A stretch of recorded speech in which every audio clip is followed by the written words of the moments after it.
Okay. You know, it's amazing, Veronica, who's going to come up. There's certain people in your life that have energy that are unbounding energy, right? And you guys that are selling a lot of homes, God bless you. You're killing it.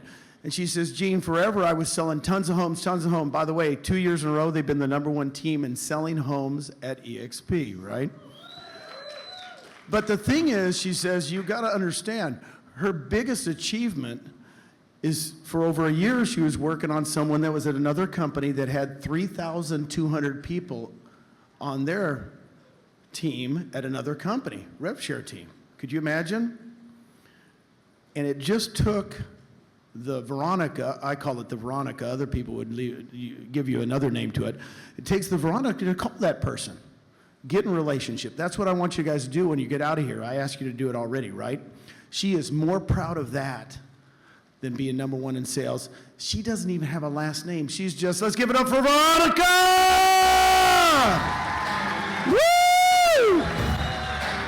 Come on, baby. I love you.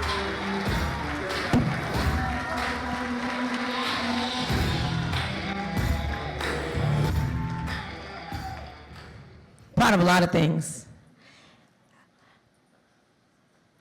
I'm curious, how many of you guys are willing to be brave with me this week? But I think sometimes we talk about being brave, but we have to give it an identity. So I would love for you guys to role play with me. Just visualize for a second. And I can see if you're participating or not. I want you to close your eyes. And I want you to remember a time that you felt so brave. Whether it was in your personal life, whether it was going after that beautiful wife of yours and proposing, or that, I don't know, that moment in your life that you felt like, this is the moment when I'm brave. Take it in. Now, I want you to give a face to that image or to that moment. Who are you doing it for? What does that person or that image mean to you?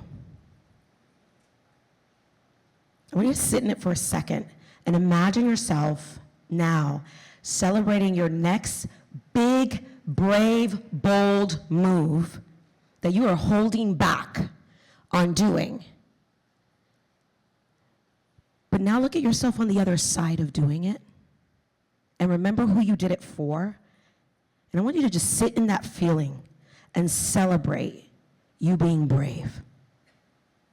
Again, this is personal, business, health-wise, being brave enough to stop the addictions, being brave enough to walk away from that relationship, being brave enough to make that call that you're afraid to do, being brave enough to forgive yourself, being brave enough to call that person that you know you're one relationship away from the rest of your life changing. What does it feel like? I want you to breathe it in. And I want you to look to your neighbor, to the left and to the right, and I want you to open your eyes and tell them, I am brave.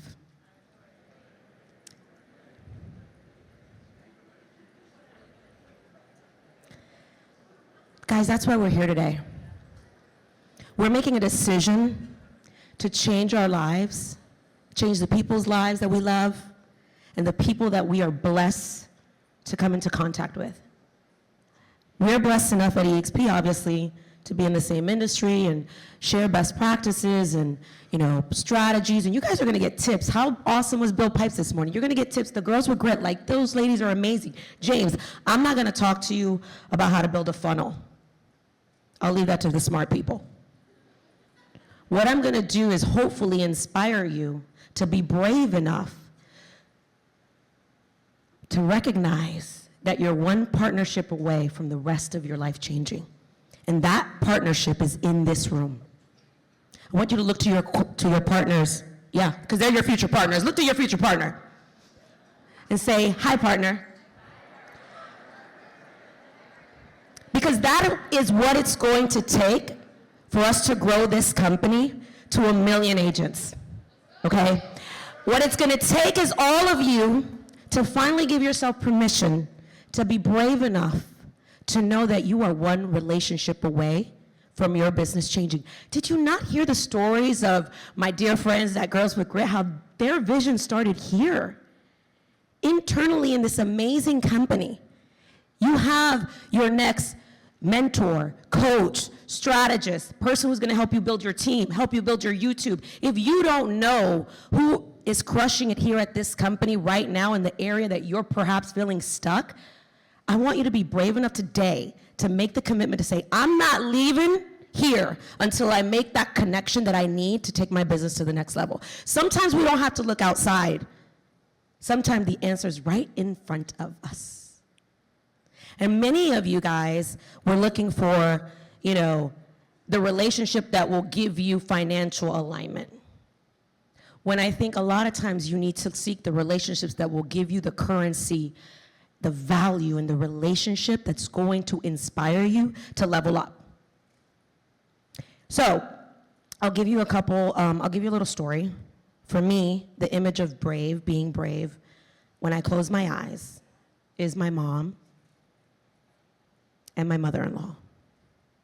Many of you guys might know my story, but those of you who don't, last year my mom was diagnosed with cancer. And it was a very, very dark moment of my life for me and my husband and our family. And of course, a lot of us have had family members go through cancer, but we didn't know the answers, and we just saw her sick. And for the very first time, I felt like I didn't have control. And I had to surrender. And when I surrendered, I made this promise. I said to God, God, if you could just save my mom, I will do anything and whatever you put on my heart. And I just want her to be healthy and us to get answers. And we slowly got answers. Well, we got answers really, really quick, and we were able to take action. And thank God I am here to celebrate that she's cancer-free a year later.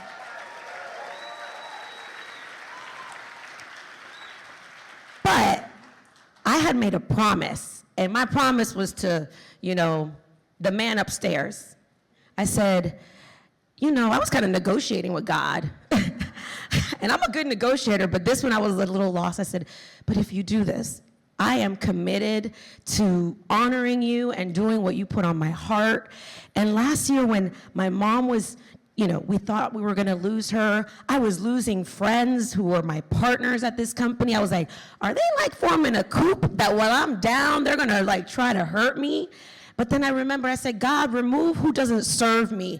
Remove what doesn't serve me. Make me break free from anything that doesn't serve me from where I'm going next. But put on my heart what you want me to do, no matter how ridiculously crazy it sounds, I'm going to do it. So when my mom is in that dark moment and my son is recovering and doing some things and I'm watching him turn his life around, I'm like, oh, I'm a witness to this. And then he says, yeah, I know you lost some partners and I know you're going through this and all that, but you know what you should do? You should call Spring Benson. And I'm like, what? He's like, you should call Spring. I'm like, you're joking, right? He's like, nah, we're doing this. So I want to imagine what you think what I was feeling in that moment, because I know one thing. I definitely felt unqualified to pick up the phone and pretty much say, I'm going to call the person that I respect, who's doing amazing things at another company, because I want to be a leader during hard times, not just good times. And I watched this company that I absolutely love, who gave me the freedom to spend a whole year with my mom, make sure she was okay. I didn't have to worry about much because EXP had my back. And when things started changing and we started feeling a little shift, right? We know what that feels like. I made a bold decision that I'm gonna be a leader that's gonna step up for this company during the good times and the hard times. See, everybody loved us when it was easy. But the type of leader that stands up when it's hard and you strategize and you call the Albies and you call the Dans and you call the Tinas and you call the Kyles and you get together and say, what do we need to do to lock arms, to make our company better, because we believe in this company. We know we're in a category of our own at this company. So if something's going on, this is when you armor up and you're brave enough to stand in rooms where you feel unqualified. And when I made that call, wasn't making that call for me. I said, I'm making this call for every single one of us in this room. Because I'm going to carry out the mission that my good friends Jean, Brent, Leo, Glenn, thank you, Glenn, that you created, because I know what it feels like to have time with my mother and be able to know my family's blessed, and I'm not anybody to take that away from us. So those of us who here and we chose to lead during hard times, we got stronger. This company got stronger. Unqualified enough to pick up the phone and call Leo and give him ideas. Unqualified enough to say, we're gonna build the most team-centric brokerage. Let's build Team Leader Academy. Unqualified enough to say, who do we need to help each other? Who do we need to help? And I'm just challenging you guys to stop thinking that you're, well, even if you feel unqualified, just do it anyways. Just do it anyways. So, who do you need to become in order to be bold enough to pick up the phone and call your Gene Frederick, your Brent Gove? But I'll tell you who I wanted to become, or use as an inspiration, is Elizabeth Riley, is Sheila Fajon. Always recognizing that people have left clues for who we can become and what is possible here. And I love Jean and Brent, but I love me some Elizabeth Riley and Sheila Fajon, because first of all, they're ladies. They were bold enough to pick up the phone and probably call someone that they felt was more qualified than them, or was doing things that, they were like, give me wise counsel. But those ladies have paved the way for us. And that is what I want you to imagine for a second. Who do you need to become or emulate or be inspired by to position yourself to do some of the most uncomfortable things you've ever done? But on the other side of it is a new version of you. See, I sell real estate, but I want to be a hope dealer. I want to give you hope that you could go out there and do this and make those calls and think outside the box and come from a place of abundance and know that even if the outcome isn't what you want, you learn something from that experience. In that moment, you became so just amazing. Now, I did something that I had no idea what the outcome was going to be.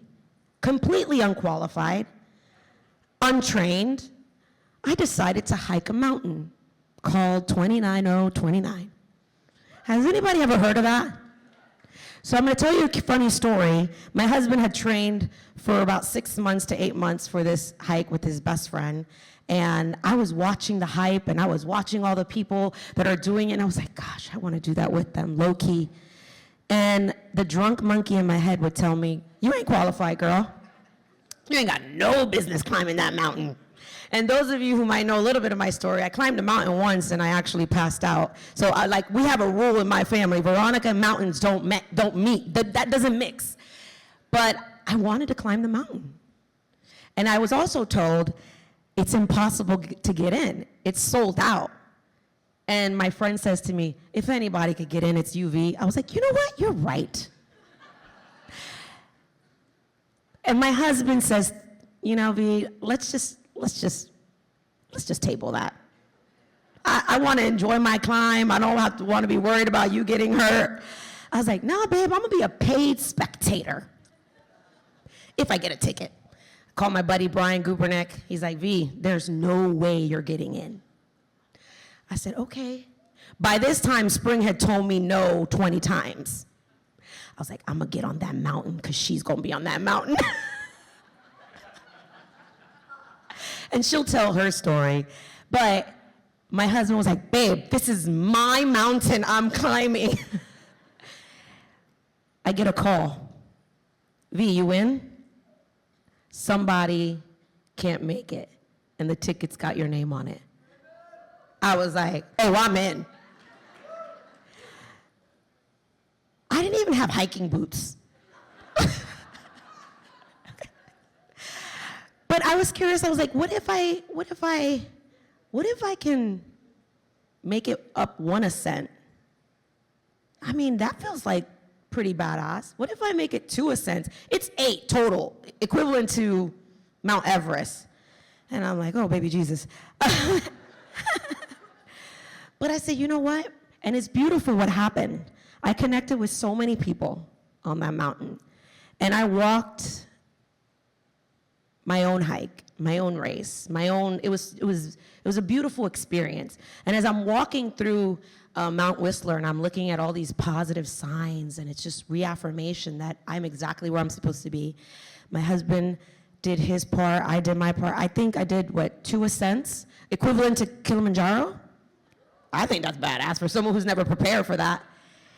But honestly, it was the conversations of cheering each other on. It was the conversations of connection, of talking about what life could look like when you push yourself out of your comfort zone. And it was just the deep belief that we're meant to do more. And everyone that was there was someone cheering each other on, but they were being brave. I saw people, it didn't matter how much you were making, it didn't matter what you did for a living. I watched those who you thought would cross the finish line not finish.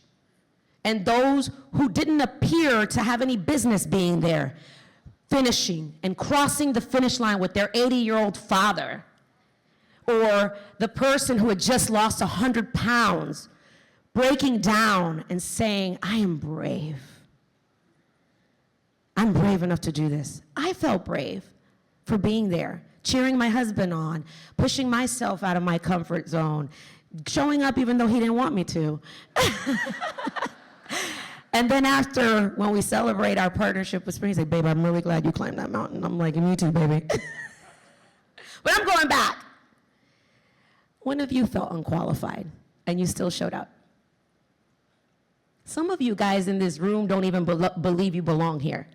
And I just want to give you a little bit of hope and say you're only one partnership away from the rest of your life changing. You're only one relationship away from you becoming who you're supposed to be. And listen, we'll table rev share for now. Maybe it's just growing your business, being honest with your business, looking at your P&L, making those listing calls, doing the videos. Where's my girl Megan that I met yesterday? She's gonna do 10 videos while she's here with me this week because I'm gonna make her be brave, okay? It's the little things. But when you get on the other side of it, you start walking with a different pep in your step. And that's what I want for all of you guys. You guys are going to get the playbook from a lot of leaders here and tactical strategies, but I think it starts with making the decision to be brave. So what I want you to do is reimagine what this company is going to look like when each and every one of us in this room decide, declare, and commit to realizing, first of all, there's opportunities in this room. There are more opportunities in this room than ever before. I need you to believe that.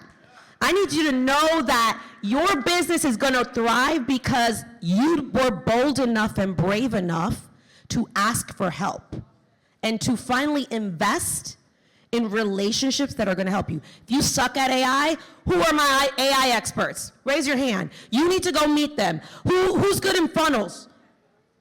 Somebody better raise their hand. Okay? Go see Albie. Go see Jay. You want events? Go see the Girls with Grit. You want to build a course? We've got so much talent in this room. Where's Alexis? Welcome back, Alexis. YouTube guru right there. Okay, the comeback stories are about to get even bigger and better because you're skilling up and leveling up. I am not the smartest person in the room, but what I am committed to being is the best connector in the room. Because he or she who connects the most wins the game. And I want you guys to make a decision and commit that you are not leaving Cabo just because there's a pool out there, you're having fun. Come with intention and be ready to create opportunities and leave here connecting with at least 10 new relationships, okay? We want EXP 2.0 to be about reactivating you guys so that you guys can go out there and make the call. Make the call. Who is that person right now that you're so afraid of calling? You know what they look like. You know what they feel like. Give them an image. Maybe you haven't met that person yet, but design them in your head. I wanted a badder-ass version of avatar of me. I was like, so I'm gonna go recruit them. And I'm gonna go build more communities like that. So in my head, I already know the avatar. How about you? Who do you wanna be in business with? I wanna be in business with leaders. I wanna be in business with leaders who lead during the good times and the bad times, who are not afraid to do hard shit. I wanna be in business with people who are gonna elevate me, who are gonna push me, not just in business, but in life. I'm very clear as to who I wanna be in business with. Are you? Now, close your eyes. Imagine what it's gonna feel like when you're the person that picks up the phone and calls that partner, and you guys reimagine what your organization is gonna feel like when you get that first $20,000 check, $100,000 check. I don't care if you got 2 agents. We're gonna multiply that to 200. I don't care if you have 1 agent. If you can get 1, you can get 10. If you can get 10, you can get 100. If you can get 100, you could get 1,000. But you don't do it alone. Now I want you to close your eyes and just reimagine for a minute what it's gonna feel like when you're the next alpha at this company and people are thanking you for them being able to take time off with their mom when she was sick, or blessing their family with all the riches and abundance that EXP has to offer, not just rev share. Lives being saved, people's getting confident, people finally believing in themselves. And whatever that number's in your head, what percentage of 1 million agents are you gonna go out there and get? I want you to own that, believe it, and go be brave. Thank you.